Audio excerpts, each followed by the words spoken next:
You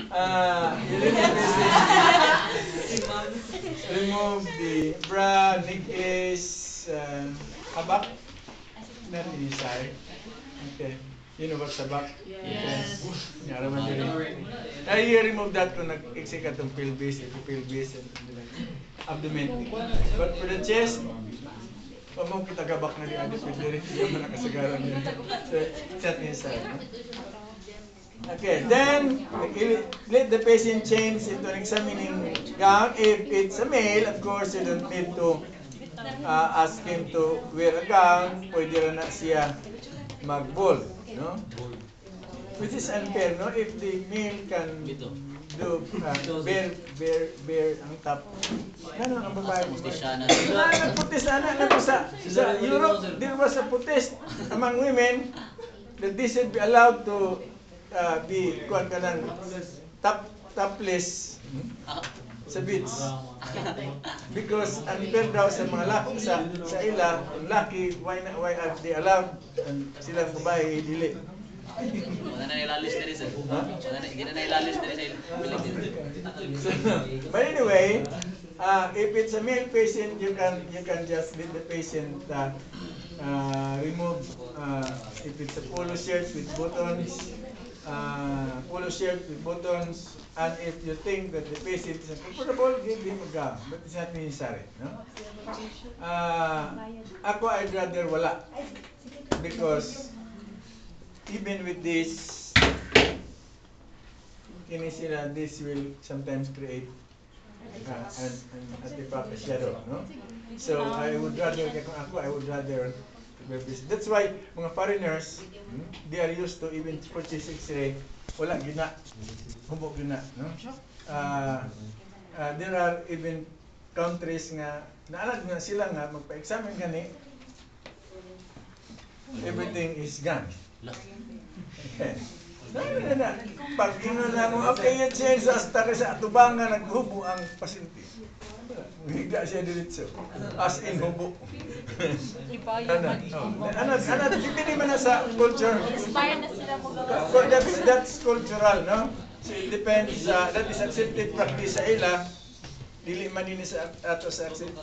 Even with that's why I was telling ganiya sa hospital nga, kanang mga applicants anta nga mga foreigner nga ni kanang mga Iranian, mga Pakistani, elites who will apply for residency, they should be informed about our culture.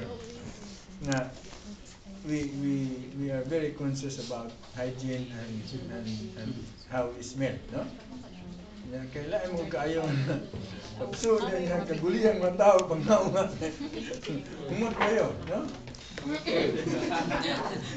Because what man sa ila na anad na that is one kanan acceptable, pero din sa ato di man this should respect our way of life, no? But anyway, mga man ta conservative man ta, so even a male must be given a gown so that will not be accused of sexual harassment, no? Okay. Anyway, you have to let the patient change into a gown. Not necessarily, you can just... Pero kung nag-t-shirt gani siya, be careful with the shirt. Walay button, but then kanagani mga imbus, careful with that. You have to remove that, no? Kanang imbus and print. Okay lang kung kanang mga print lang naman yung na, that's acceptable, no? Okay lang na siya. But then kung naka-imbus, labi nagkapal kayo, it will definitely create shadows.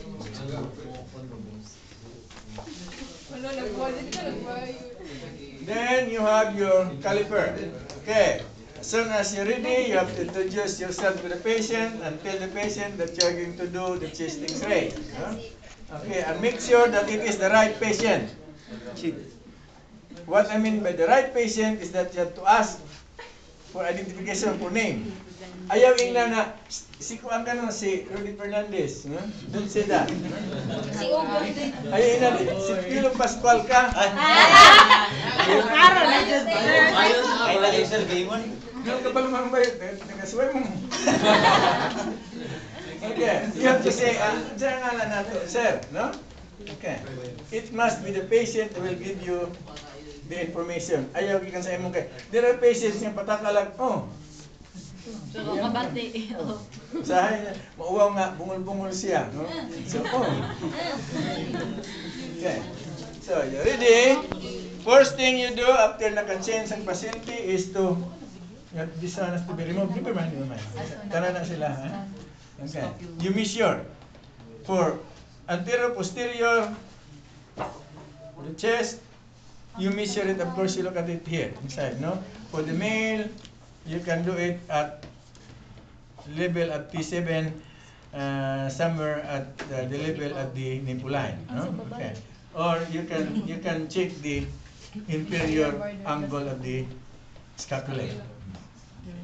Okay? And then if it is lateral, you may measure at the back. You can do it at the front, but especially for chest X-ray, most often the examination is to check for lung disease.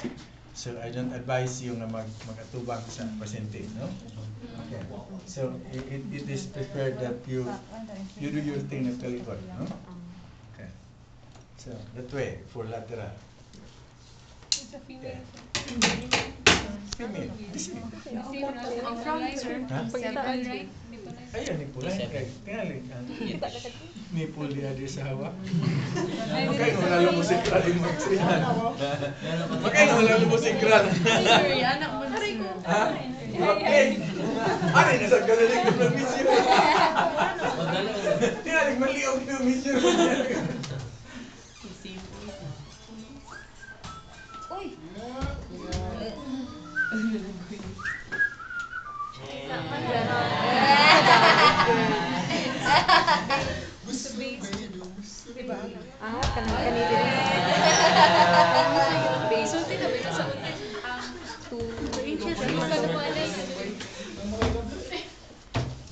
Okay.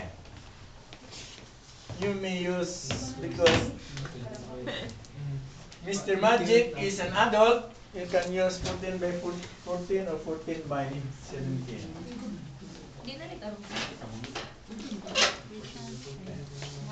So this is your vertical pen or cassette holder. Okay? Nya, for practical purposes, kini siya, ito yun siya to hold the cassette in place. Dili na siya diha ninyo pa. Okay. Matubang. Matubang ko sa lamot. It was my fault. I forgot to put emphasis on that. No, I thought while you're looking at me how I appreciate, so more to share. And some of you did remember it. Some did not, so it's okay. I accept the fault, mistake. Okay. Ay, promo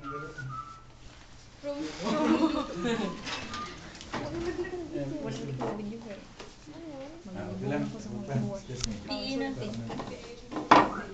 Ay, katong-kamay-kamay Okay. Let the patient stand against the for chest PA, no?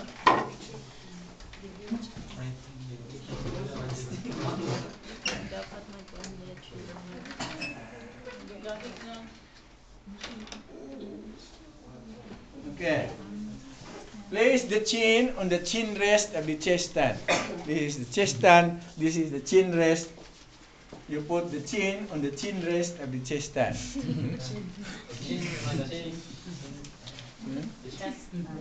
Place the chin on the chin rest of the chest stand. Ay, tongue twister, no? Okay.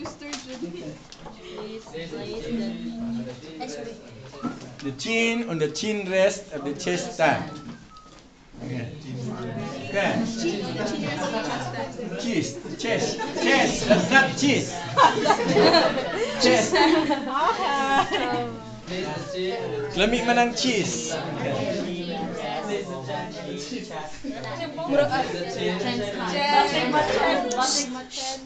Tinalig ma chain. Chain cheese. Okay. With that, flex elbows.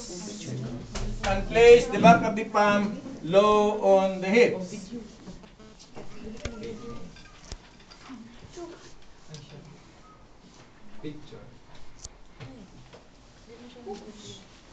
Okay. Back of the palm low on the hips. Shoulders rolled forward and downward. To give emphasis in my patient, I usually hold on to the cassette and press it, the palm against the shoulder to emphasize that I want the shoulders against the cassette. Okay, right. And you can adjust the cassette if you need to.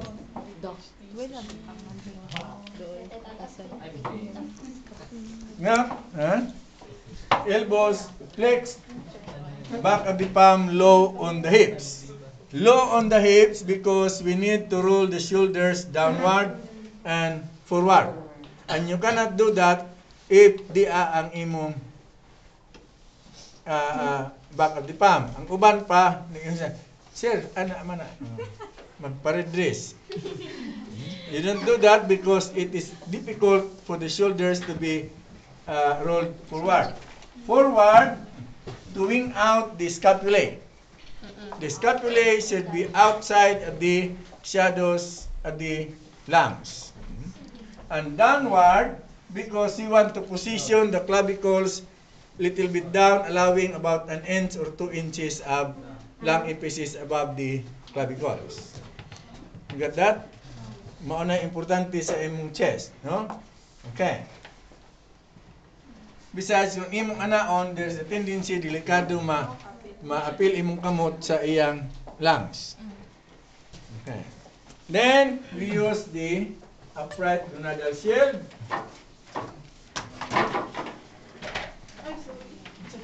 Buwan na bitaw. Pwede na ako.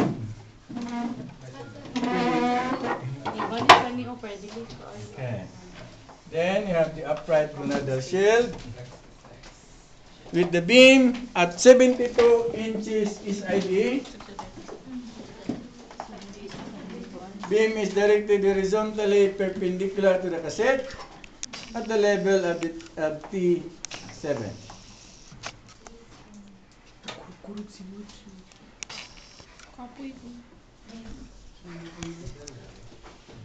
Okay. Then give the instruction. Now, sir, when I say inhale, you take a deep breath, then hold it. Huh? Okay, now inhale, hold it, shoot. You can breathe now. Breathe now. Okay? And it is best to practice the patient, no? Then before you go to the control and make the final exposure. Chest, PA. Posterior, anterior. Okay? Now, when you measure, you have to measure prior to positioning. Dili kay naana na sa diha.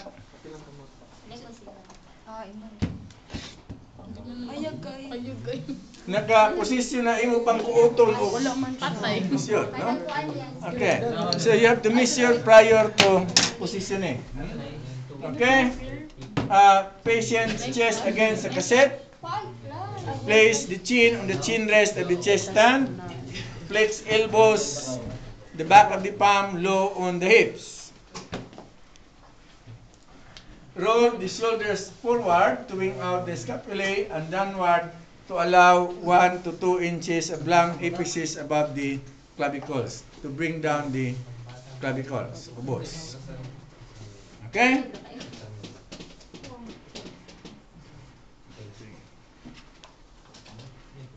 Next,